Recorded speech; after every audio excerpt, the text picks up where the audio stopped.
ಯಾರೇ ಆಗಿರಲಿ ಮನೆಗೆ ಅಪ್ಪ ಅಮ್ಮನ ಬಿಟ್ರು ಮತ್ತೆ ಗುರುಗಳಿಗೆ ಸ್ಥಾನ ಕೊಡಬೇಕಾಗಿರೋದು.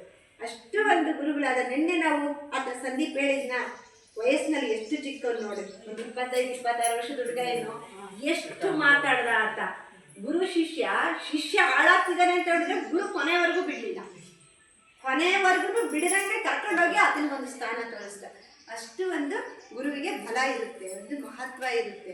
ನಾವಂತ ಗುರು ಪೂರ್ಣಿಮೆಯನ್ನ ನಾವೆಲ್ಲರೂ ನಮ್ಮ ಗುರುಗಳು ಯಾರೇ ಇರ್ಬೋದು, ಅವ್ರು ಸಣ್ಣದೇ ಆಗಿರ್ಬೋದು ದೊಡ್ಡದೇ ಆಗಿರ್ಬೋದು, ಯಾವುದೇ ನಮಗೊಂದು ಬಹಳಷ್ಟು ಜನ ಗುರುಗಳು ಬರ್ತಾರೆ ಒಬ್ರು ಜೀವನದಲ್ಲಿ. ಬಹಳಷ್ಟು ಗುರುಗಳು ಒಬ್ಬೊಬ್ರು ಒಂದೊಂದ್ ತರ ಹೇಳ್ಕೊಳ್ತಿರ್ಬಹುದು.